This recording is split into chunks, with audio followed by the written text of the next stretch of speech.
Hey guys, Premiere Pro just released an update to automatically generate subtitles, so let's walk through it with this audio and video clip that I added to my timeline. When building muscle, you really want to do at least 6 reps in each arm. Okay, first we just need to go up to captions.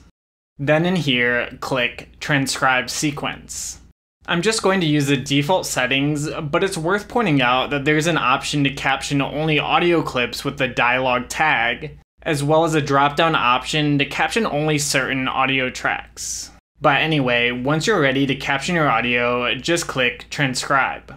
It'll probably take a little while to transcribe it since it has to generate the file from the internet.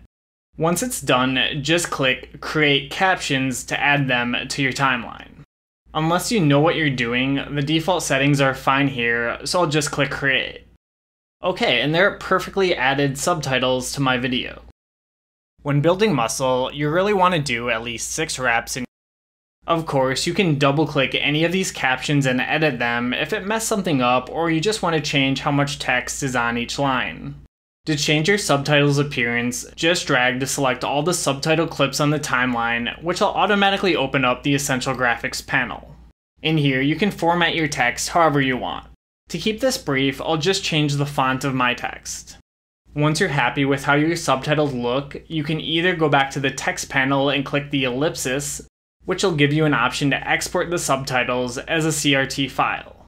Another option is to just export your video as normal, and in the export window, go over to the Captions tab. Here, you can choose to either burn your captions right into the video, or you can create a sidecar file. But yeah, that's it for this tutorial, so as always, thanks for watching, and I'll see you guys in the next one.